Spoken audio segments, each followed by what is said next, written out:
berasal dari kata castra yang berarti tulisan atau catatan manusia seperti kitab suci, surat-surat, undangan, dan sebagainya. Sastra dalam arti khususnya yang kita gunakan dalam konteks kebudayaan adalah ekspresi gagasan dan perasaan manusia. Jadi pengertian sastra yaitu hasil budaya atau sebagai bentuk upaya manusia untuk mengungkapkan gagasannya melalui bahasa yang lahir dari perasaan dan pemikirannya. Ilmu sastra sebagai salah satu aspek kegiatan sastra meliputi hal-hal berikut, yaitu 1. Teori sastra, 2. Sejarah sastra, 3. Kritik sastra, dan 4. Filologi. Yang B yaitu periodisasi sastra di Indonesia. Sastra secara urutan waktu di Indonesia terbagi atas beberapa angkatan, yaitu Angkatan Pujangga Lama, Angkatan Sastra Melayu Lama, Angkatan Balai Pustaka, Angkatan Pujangga Baru, Angkatan 1945, Angkatan 1950 sampai 1960-an, Angkatan 1966 sampai 1970-an, Angkatan 1980 sampai 1990-an, Angkatan Reformasi, dan Angkatan 2000-an. Pujangga Lama merupakan bentuk pengklarifikasian karya sastra di Indonesia yang dihasilkan sebelum abad ke-20.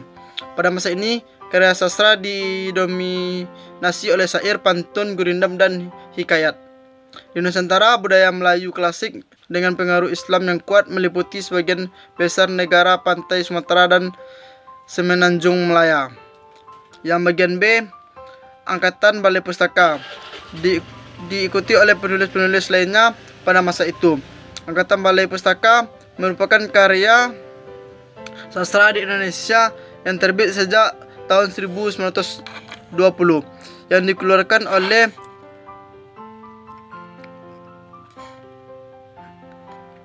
penerbit Balai Pustaka. Prosa, roman, novel, cerita pendek, dan drama, dan puisi sastra di Indonesia pada masa itu. Balai Pustaka didirikan pada masa itu untuk mencegah pengaruh buruk dari bacaan cabul dan liar yang dihasilkan oleh sastra Melayu rendah yang banyak menyoroti kehidupan pernyairan atau cabul yang dianggap memiliki misi politis. C. Pujangga baru muncul sebagai reaksi atas banyaknya sensor yang dilakukan oleh Balai Pustaka terhadap karya tulis sastrawan pada masa tersebut, terutama terhadap karya sastra yang menyangkut rasa nasionalisme dan kesadaran kebangsaan. Penulis dan karya sastra Pujangga baru yaitu Sultan Takdir Alizjahbana, Dian Tak Kunjung Padam 1932, Tebaran Mega, Kumpulan Sajak 1935, Layar Kembang 1936, Anak Perawan di Sarang Penyamun 1940. Yang D, Angkatan 1945.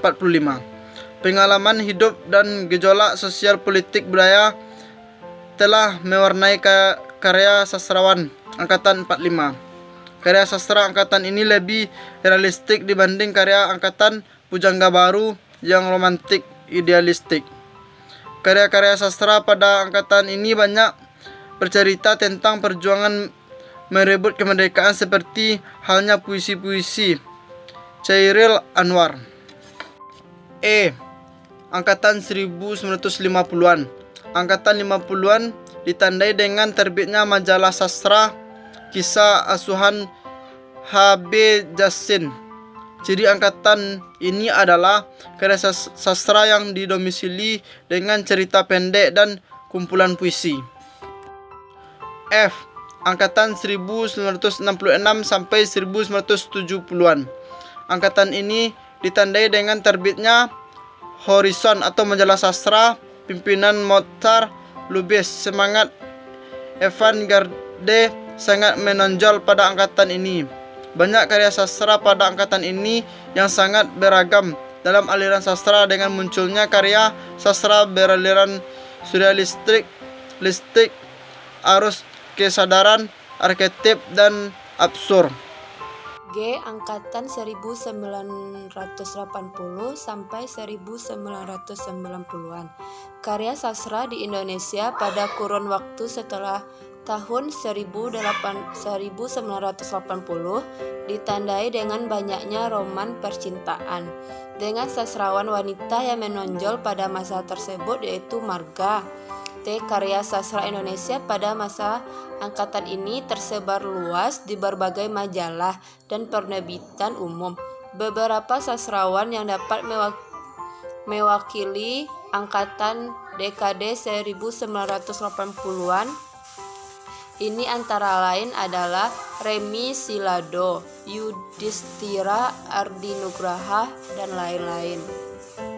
H. Angkatan Reformasi. Seiring terjadinya pergeseran kekuasaan politik dari tangan Soekarno ke B.J. Habibie, lalu Kiai Hajar Abdurrahman Wahid, Gus Dur, dan Megawati Soekarno Putri, sastrawan Angkatan Reformasi merefleksikan keadaan sosial dan politik yang terjadi pada akhir tahun 1990-an seiring dengan jatuhnya Orde Baru. Proses reformasi politik yang dimulai pada tahun 98 banyak melatar belakangkan kelahiran karya-karya sastra puisi, cerpen, dan novel pada saat itu. Bahkan penyair-penyair yang semula jauh dari tema-tema sosial politik seperti Sutarji Kalsum Bakri, Armadun Yosi Harfanda dengan media online dunia sastra juga ikut meramaikan suasana dengan sajak-sajak sosial politik mereka. Angkatan 2000-an. Setelah wacana tentang lahirnya sastrawan angkatan reformasi muncul, namun tidak berhasil dikukuhkan karena tidak memiliki juru bicara.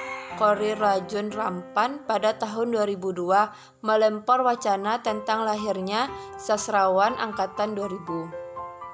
Sebuah buku tebal tentang angkatan 2000 yang disusunnya diterbitkan oleh Gramedia, Jakarta pada tahun 2002. 100 lebih penyair, cerpenis, novelis, eseis, dan kritikus sastra dimasukkan Korir ke dalam angkatan 2000, termasuk mereka yang sudah menulis sejak tahun 1980-an.